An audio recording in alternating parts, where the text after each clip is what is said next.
Welcome to Recovery Reach by Recovery.com, where we talk with marketing and business experts in the substance use and mental health treatment industry to help you grow your organization's impact.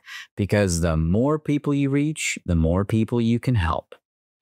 He's the founder of Alter Behavioral Health, Alter Careline, and Care Predictor, organizations serving hundreds of thousands across California. Today, Michael Castanon joins us to talk rebuilding after failure, building culture that scales, and why human connection is the KPI that really matters.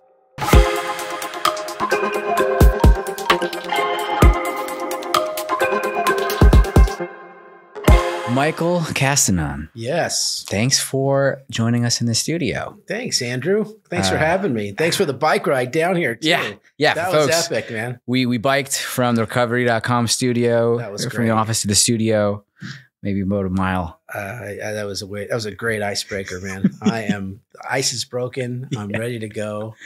I highly recommend for your future guests do that. That was cool. Yeah. Getting to drive through the streets of Madison and seeing all the sights. That was really cool. Thank you for that. I appreciate the plug. I appreciate it. We promise it to any future guests, a bike ride's included. Well, we're here with Michael today to kind of hear a lot about his journey into behavioral health, as well as what he is doing now. I think we'll have a lot of lessons learned and a lot of really actionable advice from Michael today. So I'm really excited to get into it.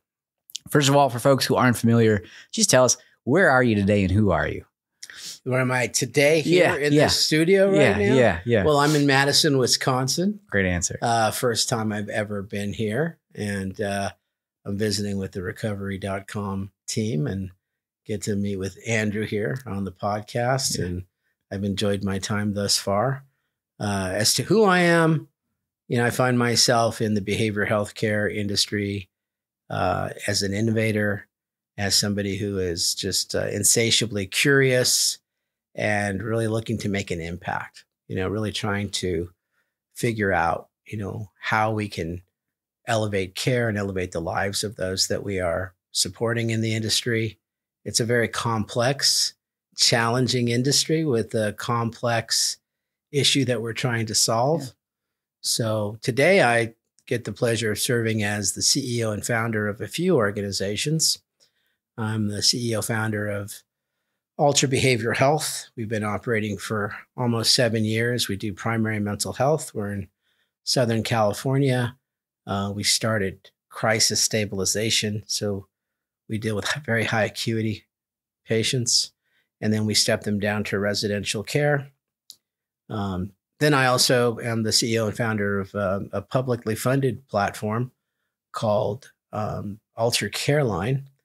And we've been fortunate since COVID to work on statewide population health initiatives in California, funded by FEMA, California Department of Health Care Services, California Department of Social Services.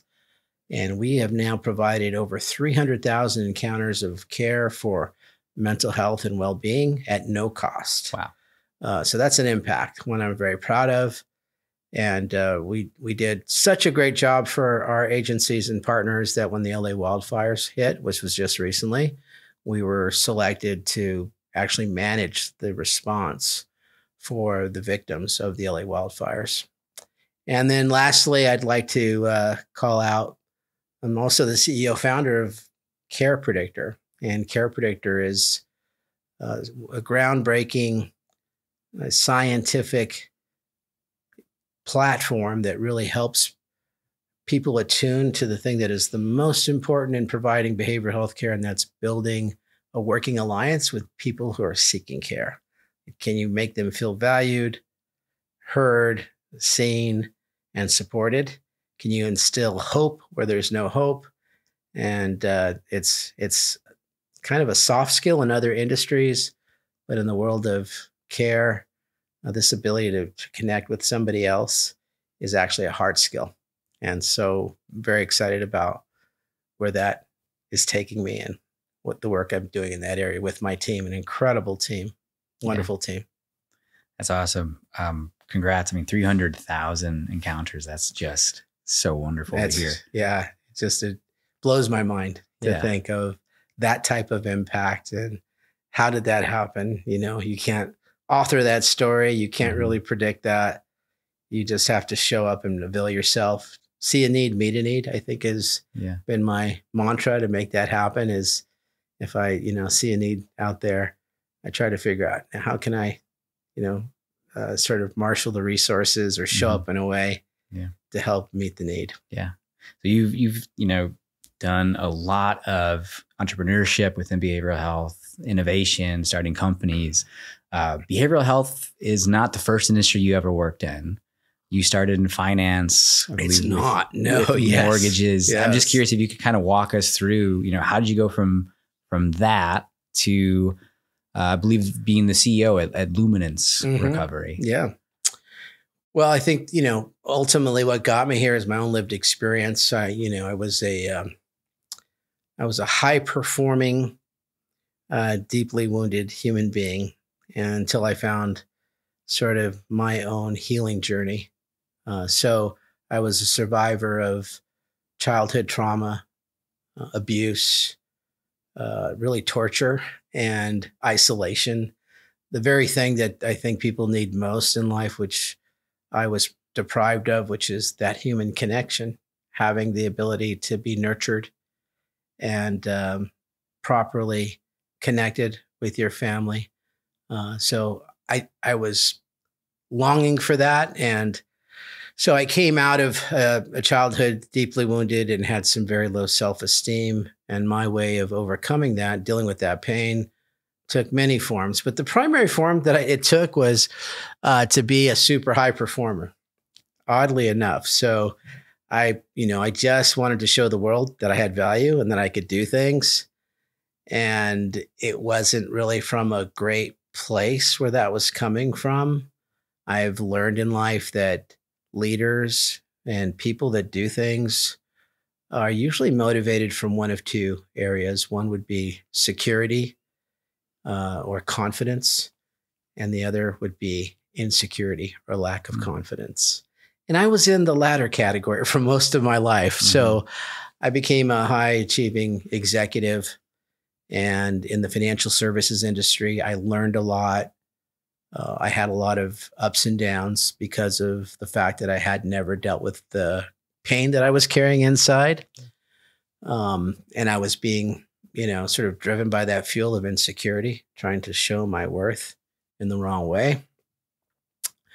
But I learned that I had a talent or a passion for people. Like I always just loved people. And I think when you go through adversity, it is an amplifier for empathy. And so like many people who've gone through trauma or adversity, I had this amplified empathy within me, and I love people.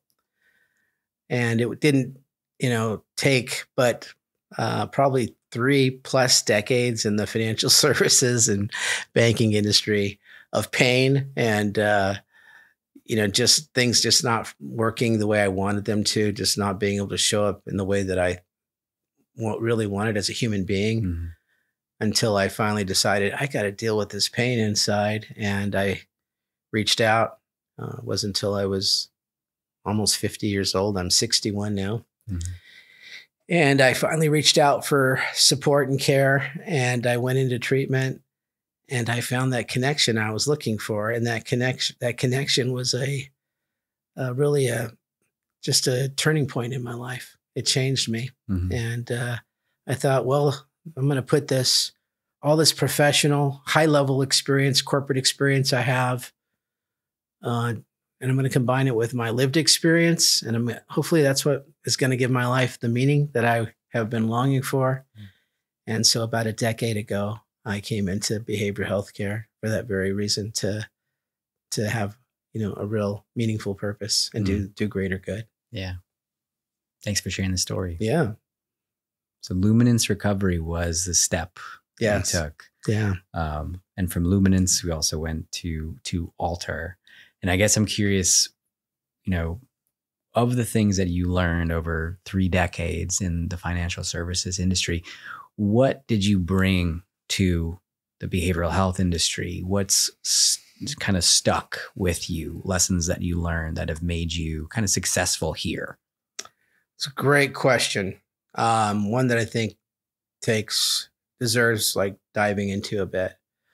So when I came into behavioral health care with this high level corporate training and experience, I was pretty shocked at what I saw. I didn't see broadly standardized best practices. I saw that things were fairly fragmented.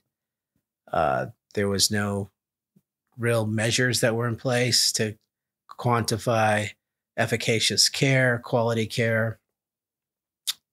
And I saw that, the people that worked in the industry were, although very well intended, weren't necessarily, business leaders, right? They didn't have the training. A lot of them came from a clinical background, which was great, which is very valuable and very important. But it makes it hard to scale, and it makes it hard to perform the way the clients need you to perform unless you really have a deeper understanding of like things like customer service. Like, yeah. I walked into the industry and I'm like, how is it this whole industry exists and customer service is an option? Yeah. That was foreign to me coming from financial services. The customer was always right? We always had to serve that customer and meet their needs. Mm-hmm. And if we didn't perform, we were held accountable. And I didn't see that in behavioral health care. So that was one thing. What did you see instead? I just saw that was optional. I saw that, a lot of stigma existed within the industry that was trying to destigmatize mental health and substance use disorder, where it was kind of like, well, they're not mentally well, or they're an addict, or they're an alcoholic. So, if they don't want it, at least we did what we were supposed to do. Yeah. And I could see that mentality, but I think that mentality settled in after decades of kind of lack of awareness and insight. And I think we're now doing a much better job of sort of understanding that customer service is critical and it's important. We have to ensure that the experience of the clients and those that come to us for care is exceptional and extraordinary. And then just maybe then they may have an exceptional, extraordinary outcome. So I think we're changing that. We're moving the needle. And that's something that I learned outside of the industry. The other thing I learned is that businesses are made up of three primary pillars: people, process, and technology. I learned that from my previous experience, my previous training.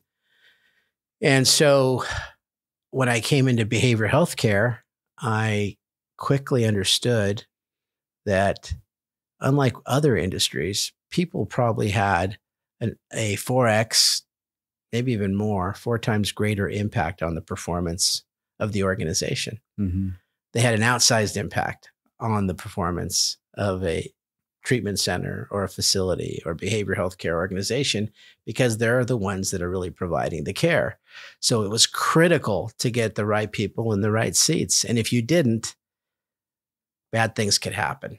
And really who was going to suffer was the main stakeholder, the one that mattered the most, which again is the customer or the client, right? Yeah. The patient.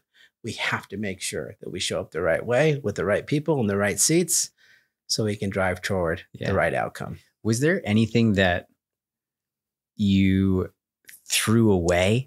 Anything that you needed to work in the financial service industry that you said, I need to forget all about that in order to do the work here in this industry?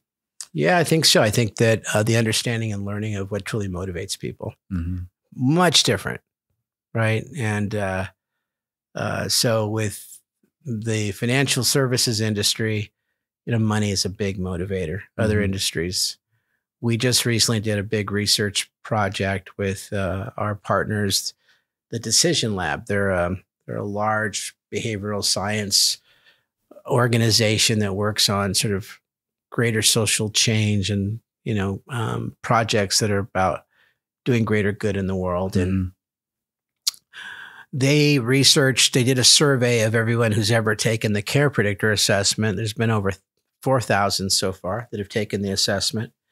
And they asked, what is the main driver? What gets you up at night? What gets you out of bed? Not up at night. What gets you up in the morning? Mm-hmm. What gets you, into your, workplace, and what motivates you? And I was very, very encouraged to see that the main motivator of our workforce is the outcome, the positive outcome, their impact on the positive outcome to help transform lives. So that's a much different driver. That's a much different motivator. So I had to learn, okay, I can no longer, motivate people the way that we were trained to motivate in a typical, financial services organization or corporate America. We're really talking about a workforce that really does want to do greater good. Mm-hmm. So how do we motivate that workforce? It's a much different proposition. Yeah, totally. So we're at Luminance Recovery for a few years. Yeah, it's about 3 years. About 3 years. Mm-hmm. And then you jumped off and you said you founded Alter. And I'm really curious, did you see a gap in the marketplace? Well, I think we got to back up a little bit because it's an interesting story. I think I don't think we succeed through success alone. Mm-hmm. Most of what I've learned and most of how I've succeeded is through failure. And so I had a pretty epic failure with Luminance. It didn't work. I mean, I thought it was going to be, fairly easy because I was a known, business leader. And I think I had to learn a lot. And I had to learn not so much of what to do, but what not to do, which is really important. So I think maybe we could set some context. I guess, what was Luminance Recovery? It was a substance use treatment center, substance use disorder treatment center, and we did co-occurring treatment. And it was in the day and era when it was a tough time. It was 2016, 2017 in the space. There was a lot of turnover and shuttering of facilities and pushback from insurance payers. And so we got a lot of pushback from payers, and, it unfortunately had to close. But I learned so much. I learned about what to do and what not to do. So I would encourage anybody that's had failure, it's all a learning opportunity. It's how do you lean into that? Mm-hmm. How do you take that experience and turn it into something positive? So I didn't want to jump over that. It wasn't like this is just a easy paved road to success. It's been far from that. That's a fair point. That. Yeah. Can you go even a little bit deeper? I mean, you said you got to learn what to do and what not to do. What are some of those things that you took away from Luminance that you either did or didn't do at all? Well, that's really good. I think there's even in the intention of doing good, bad things can happen. Yeah. So I was new in the industry, and there were like third party, organizations that were marketing and providing clients, and in hindsight, it was a bad decision for me to get involved in some of that, but I did. And unknowing to me, the organization that I worked with was doing some nefarious things. And so I'd never been accused of any malfeasance or any wrongdoing. And one day I woke up and I had a text from a friend that said, "Look at the newspaper.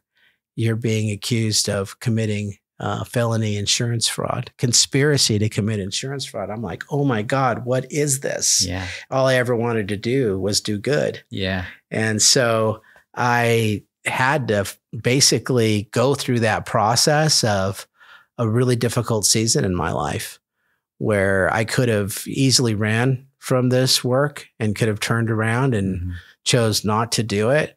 But I felt compelled to stay, to make an impact. And I'm very glad that I did. I learned so much. So I think the the lesson for me has been something that I learned, but even more so now, is to be extremely meticulous about what you do and be careful, because even under the intent, the desire to do good, bad things can happen. And there are many operators out there right now that probably have that story. You know, they're trying to do good. They're based at some core level. They really desire to do good. It's such a difficult industry to operate in. And sometimes if you're not careful, you know, bad things can happen. Like, you know, adverse treatment episodes, right? Where clients are having things happen to them that they shouldn't have to go through. Sentinel events where people are perishing in your care. We're dealing with the most precious commodity of all, and that's human beings and lives. So we have to be very careful about what we do. And so that was a very valuable learning lesson. It set me up for this whole new phase in life. Luminance was 3 years of my life and resulted in some very difficult years afterwards, but it set me up for this next incredible elevation where I never thought, you know, these things could be possible. But because I stood, ultimately I was, proven innocent, right?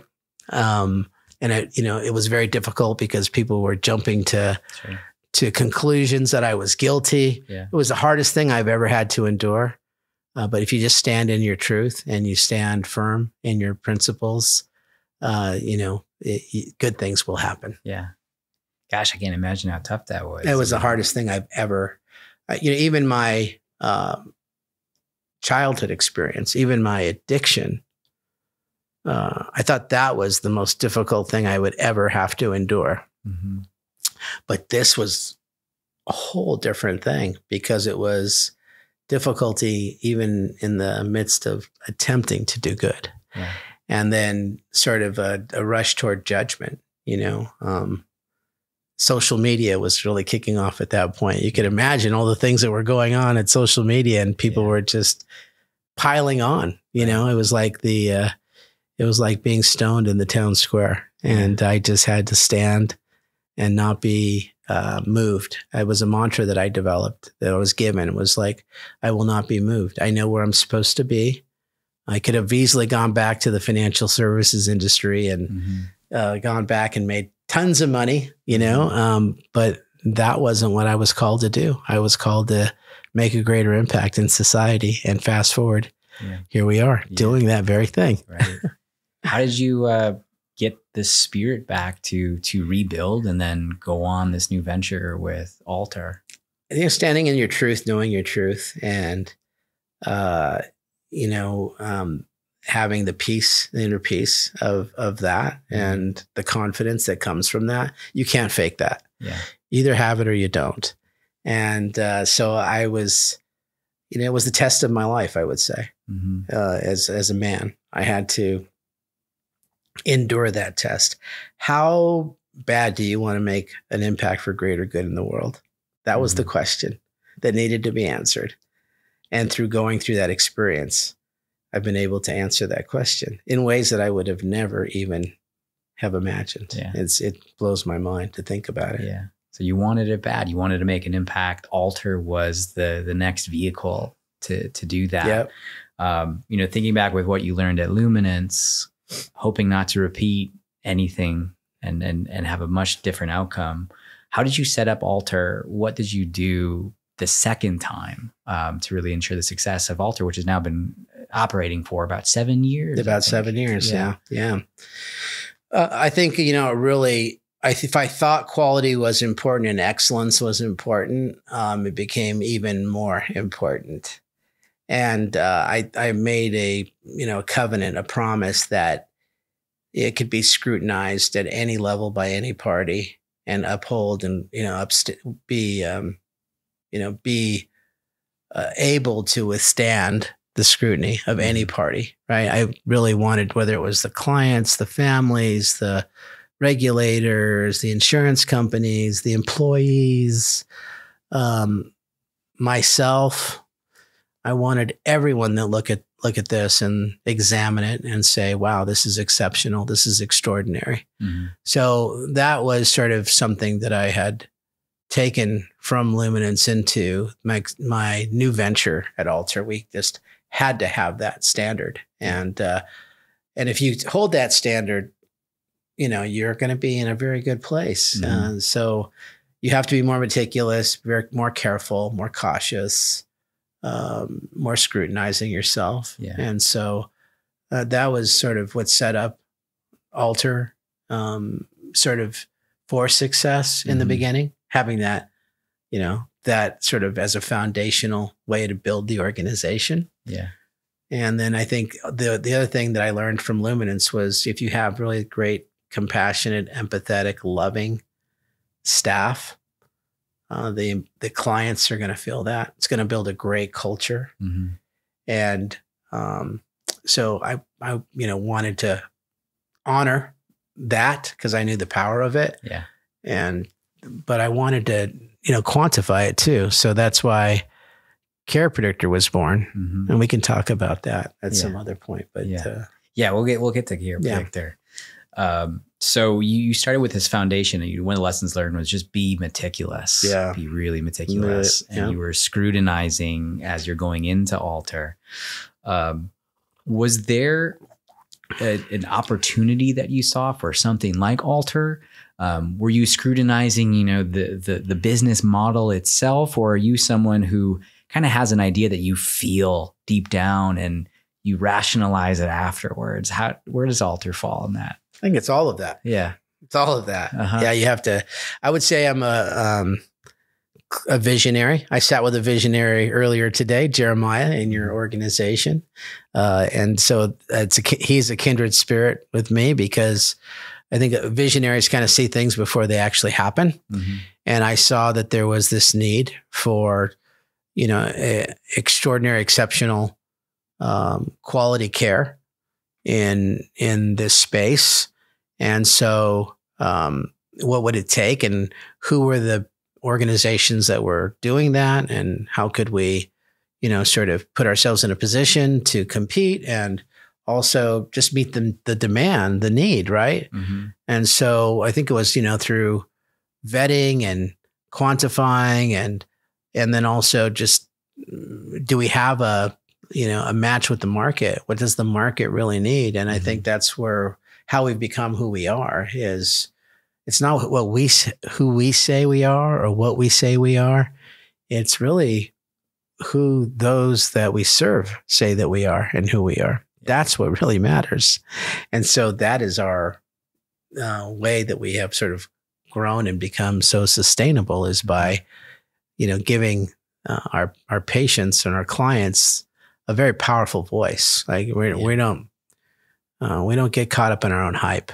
Mm-hmm. Well, that's the last thing is if you're a business owner out there, be very careful to, get caught up in your own hype. It's a slippery slope, very dangerous. So we always look for the truth, empower our employees, empower our clients with a voice so that we can actually listen to it and deliver quick wins, respond, adjust, and optimize. It's a continuous process of growth and improvement to get to excellence. You had mentioned two things in how you were thinking about Alter.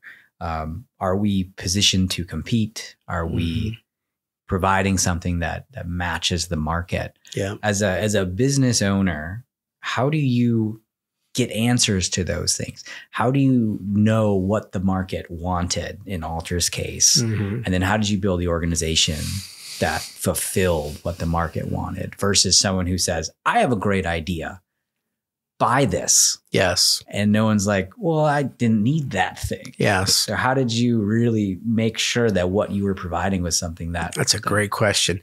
I learned that in the financial services industry.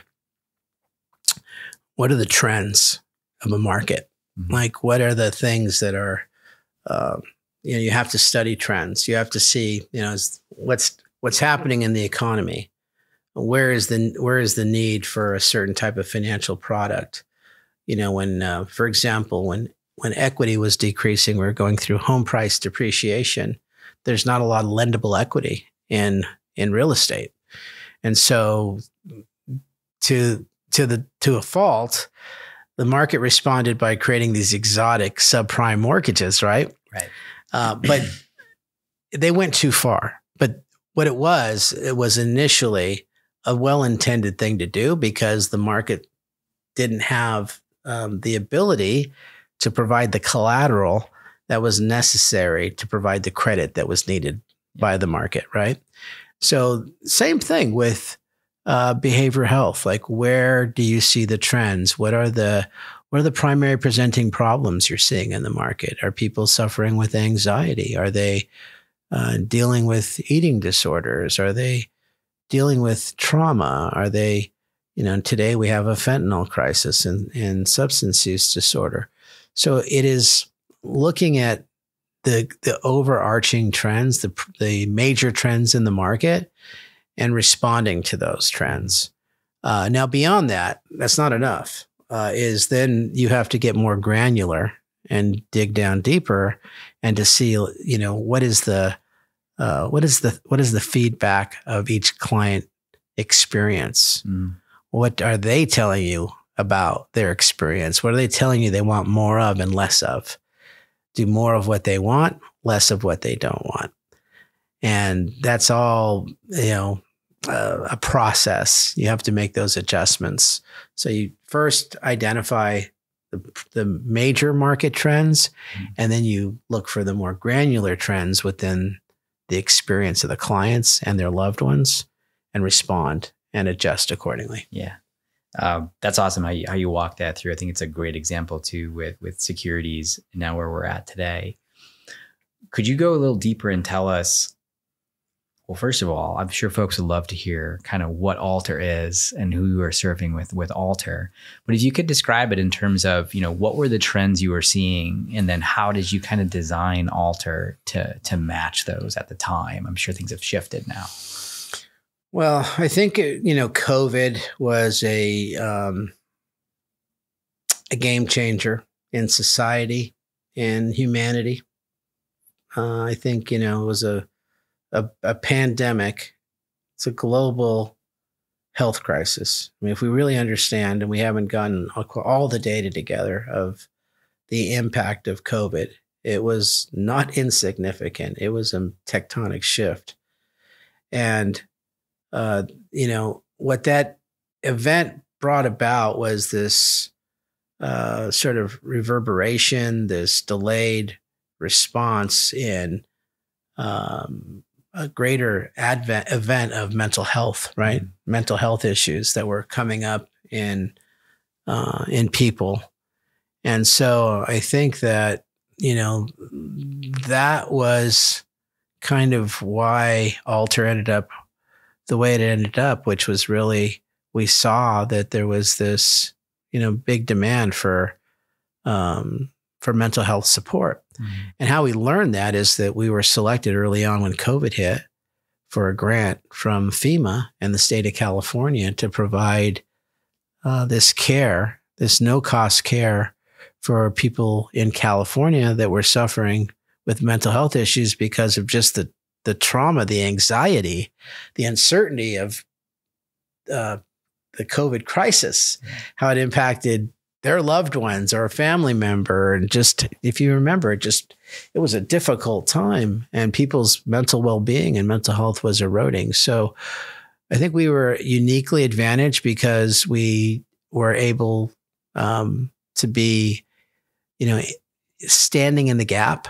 Mm-hmm. When people didn't have any resources to get care. So we provided no cost virtual care funded by FEMA by the state of California. And so we had frontline experience, what we were seeing people were going through. Yeah. So we had market intel that perhaps others didn't have. And as I said, we've now provided over 300,000 encounters of care in this area. But we were getting a lot of insight into what were the primary presenting problems that people were coming to us with. I mean, we saw the whole gamut. We were dealing with, 4-year-olds that would call and from their home and talking about abuse and, things that were going on inside of their home, and the people that were in the midst of a attempted suicide with, literally with guns in their mouths or trying to jump off bridges and everything in between. Yeah. So, it's difficult work, but it did give us greater insight that probably others wouldn't have had because we were on the front line. Yeah. First responders in a different way, really. Yeah. Right. So how did you find that you shifted maybe your approaches at Alter as you learn more things about the patient experience? Can you connect any dots for that? I know changing a facility's approach or services offered is no easy task. There's inertia that makes these things hard to change. But how have you seen success in shifting, maybe in small ways, maybe in big ways, what your approach is or what the programs you're going to offer are? Well, I think it's, we know we have, a need for mental health treatment. It's unquestionable. So we can all agree upon that. I think what we can agree upon is how do we deliver that care?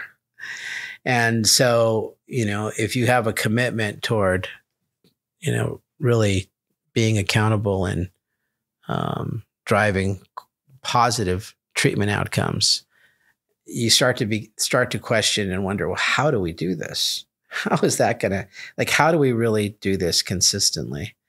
And I think we had, this construct or this way of thinking, a mindset that was balanced into two sort of elements. And how we say it is sort of, we broke it down like this. It's Alter's a place where people matter. All people, our employees, our clients, the loved ones of our clients, the greater community around us, all people. Mm-hmm. It's equally a place where performance rules. So people matter, performance rules. Mm-hmm. And so with that kind of mindset and that belief, that guided us to do some really great things. If we didn't give ourselves a pass, right? Equally, people matter, performance rules. So how do we hold ourselves to that standard? And how do we begin to quantify that? How do we begin to stand behind that understanding? And that is what started to elevate care. That's what started to really make a difference. Yeah. I think that's a great segue into Care Predictor. Yeah, absolutely. We're talking about equal things. People matter, performance rules. Yeah. And just talk a little bit about, one, describe what Care Predictor is so folks have context at home. And then talk about how the experience at Alter led directly into creating this thing. Yeah, man, that's a good one. Wow, there's so much in that. I thought I knew a lot about building culture, building organizations, and helping people to perform. And then I came into the behavioral health care space, and I learned that most of what I learned wasn't, completely applicable with probably the most important pillar of an organization, which is people. It was a whole different workforce. And so I noticed that, people that seemed to just be more warm, friendlier, kinder, had people skills that would be deemed soft skills in other industries. My observation was that these were actually hard skills. Like, these were not skills that were nice to have. They were skills that are need to haves. And they're need to haves because I saw that, if I hired a doctor that had a Harvard degree and he had the greatest CV, or if I hired a therapist that, had a great education and had great experience, or a peer support specialist, or a tech that had lived experience that was in recovery, the only common denominator that I could see that would drive positive outcomes was this ability to have great people skills and to authentically connect and care for others. Mm-hmm. And for years, I was I talked about this insatiable curiosity. I was super curious. I'm like, what is this phenomena that I'm seeing? I know it exists. I know that it's real. If I talk to somebody, even in my own journey for well-being, if I talk to a therapist that was someone that I thought believed in me and cared about me, it opened me up. It opened the door for healing and transformation. That actually happened to me. Right. And there was a number of failed attempts before I could find that person. So I had my own experience, but as a industry executive trying to build a really top level organization, I saw that this thing that people had was super powerful.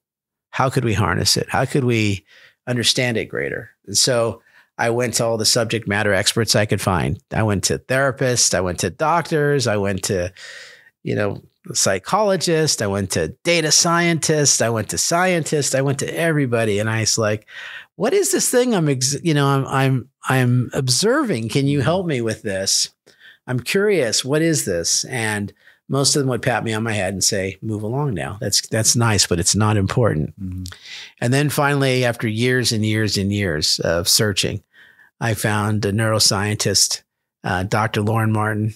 Shout out to Dr. Lauren Martin. He was the dean of the Doctoral School of Clinical Psychology for Azusa Pacific University, and he was the chief researcher for this esteemed university for more than a decade. And we sat down and we talked, much like you and I are talking, and I explained, what I was observing and how important I thought it was. And he got out of his seat and looked at me and he said, you know what? It is extremely important. There is much research, much science known about this, and we're doing too little about it in this industry.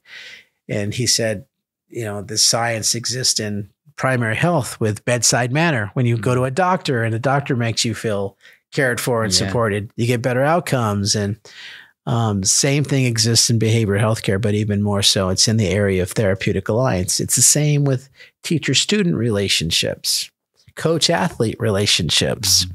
If you can create this working alliance in those categories, or this therapeutic alliance in behavioral health, or this bedside manner approach in primary health, you're going to get better outcomes. It's scientifically proven and validated, but there hasn't been much done about it. So we came up with an idea about how to solve it and how to measure the immeasurable, see the unseen.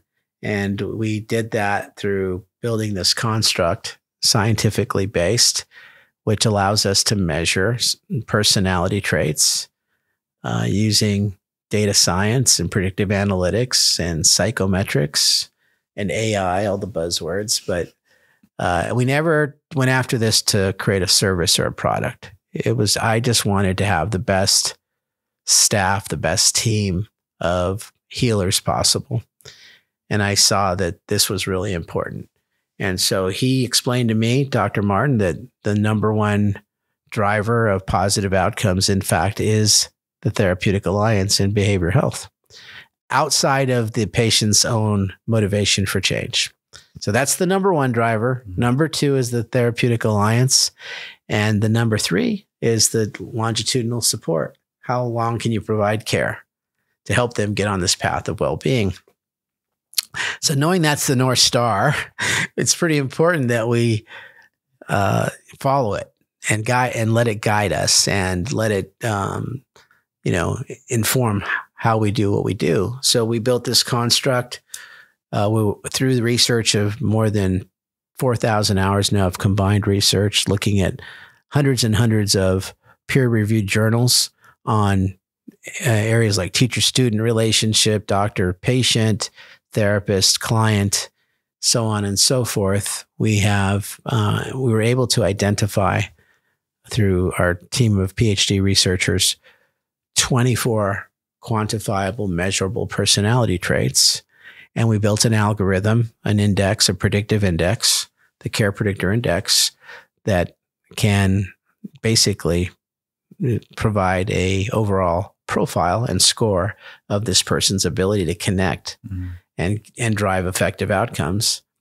And so we dropped it in our organization. At the time, we had over 200 full-time employees and staff. And we saw right away that it kind of validated what we knew in our experience with people. Those who scored high on the index were high performers in our organization, and those who scored lower were sort of lower performing. And so we used it to help our people grow. We got greater insights, helped them to grow and become stronger in this ability. And then we also used it to select and screen for new employees. Now we have, in excess of 90% of our staff that score extremely high. And what it did things like this. It dropped our AMA rate from, at the time, about 27%. We're just going to report on our AMA year to date. It's 6.9%. Radically changed that. And our length of stay went up overall by 3 days. Our treatment completion rate went up dramatically. So all the things you would want to see. Yeah. And then when we got the grant, we saw that we were getting such great outcomes, and so did our funding agencies, where we, have now received about $18 million in grant funding to do this, big project statewide, in various, we show up in various disasters, public health crises, and we know we're going to have really great people because they've all been screened by using the Care Predictor. So when we saw all these direct validation points and, proof points, man, I just said, we just got to get this out to the industry, because the idea is to, elevate the quality of care that is delivered in the industry. And could you imagine the impact that will have on the world? Yeah.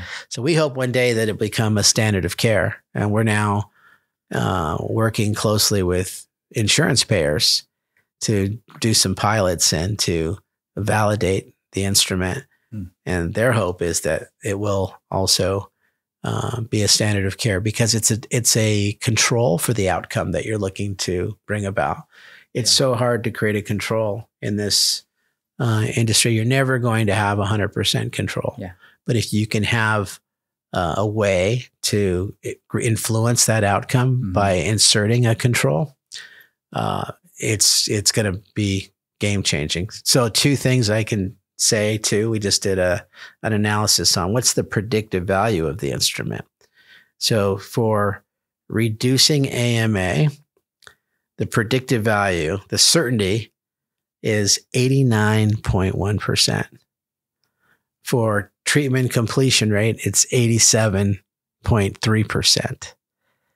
Those are very high predictive values for something like this. So if you can use this and know because you do it with almost 90% certainty, you'll get the outcome you want. Wouldn't you want to use it? Right. So I hope this isn't reducing us down, but when I was hearing you talk about this, it kind of reminded me of Moneyball. If you ever read the book about the Oakland A's. It's not reducing it down. Not at all. Because you're describing this, there's something going on with certain clinicians on your staff. Yeah. And they were connecting much better than others. And let me add, not just clinicians, also the floor staff, the line staff, the care team, because as we all know, about 70% of the interactions, maybe more, with that life when they're in our care are with non-clinical staff. So they're equally important. Yeah. Yeah. So for a while, it's just people would say, well, I know how to spot talent. Yes. I can spot talent. Yes. I used to say that too. And maybe they could, maybe they couldn't. And you said, well, there's probably some science backing what we're seeing going on. And if we could figure that out, define it, we could replicate it. That's exactly Or importantly right. too, I love what you said, train folks who are already on our staff who could use a little bit more professional development. That's right. I love that. So now it's a repeatable system. You've got 90% of the staff at Alter are scoring where that's it. That's right. That's tremendous. Right. Yeah. It is like Moneyball, right? I think if you look at life, if you look at what is science, you know what science is? Tell me. I'm going to tell you. You knew I was going to tell you. Science is the language to explain what already is in existence. So that was, for me, that was drawing me toward finding this solution, because I was already observing this, but I needed science to use as a language to be able to quantify it and to put a construct around this. You see what I'm saying? It was critical to be able to do that. Yeah. So tell us, like, observations. What do you observe in Alter or another facility who has adopted Care Predictor? What do you observe happening that you might not see at a place that isn't hiring this caliber of people? Alignment.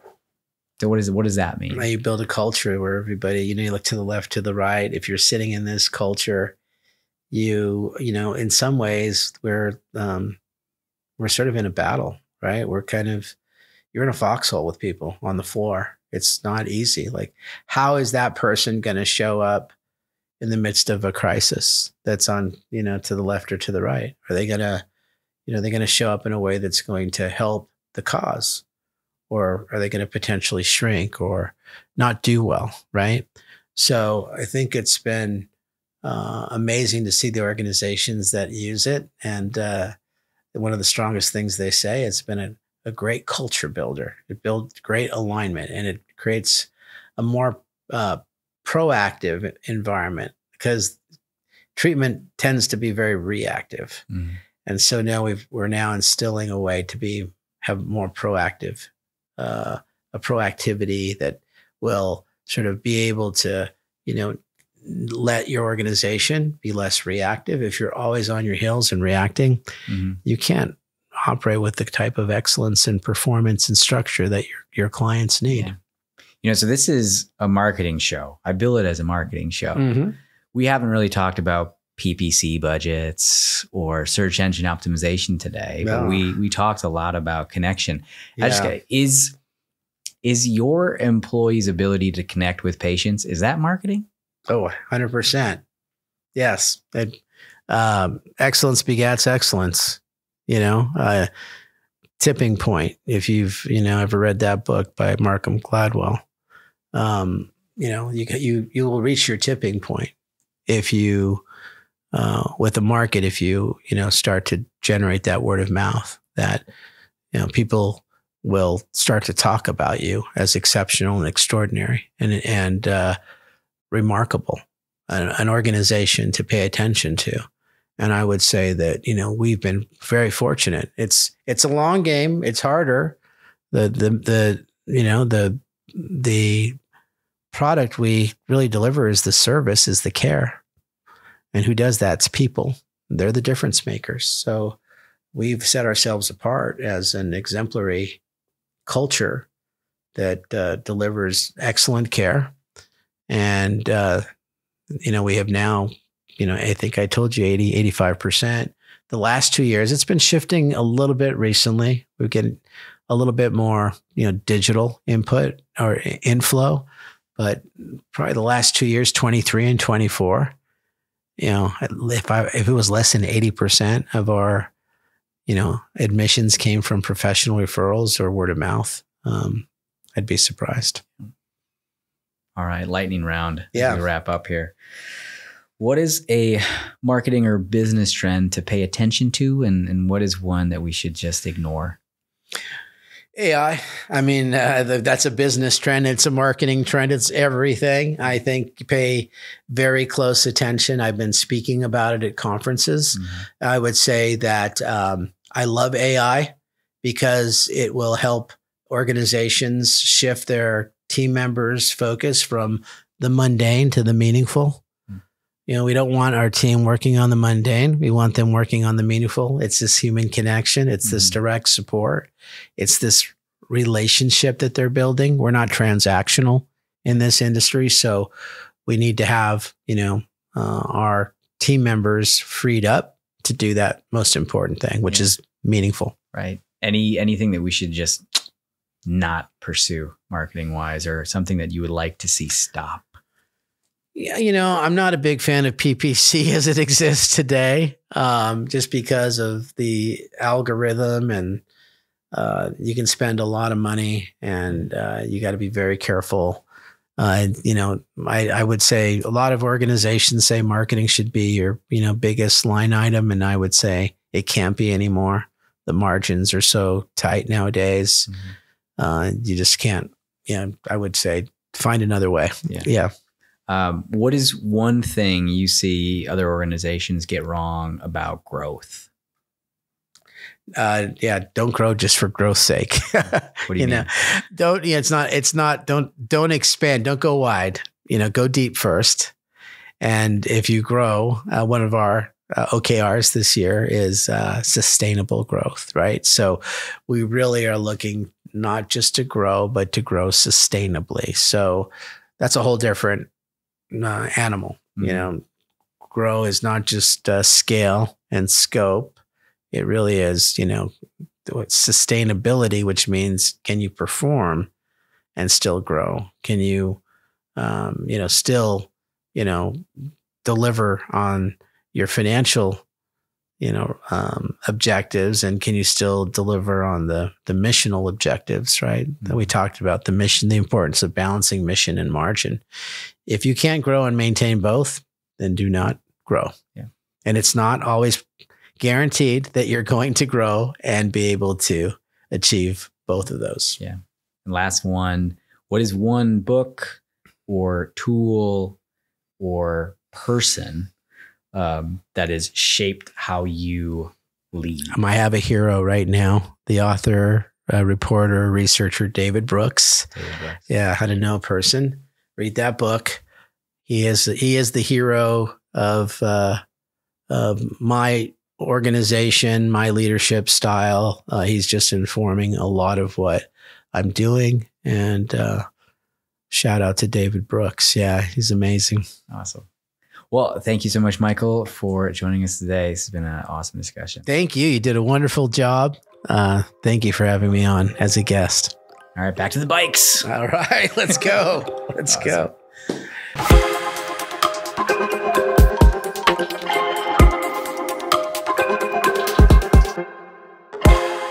That's our show today. Thanks for listening. To learn more about our guest, check out the show notes or description for this episode.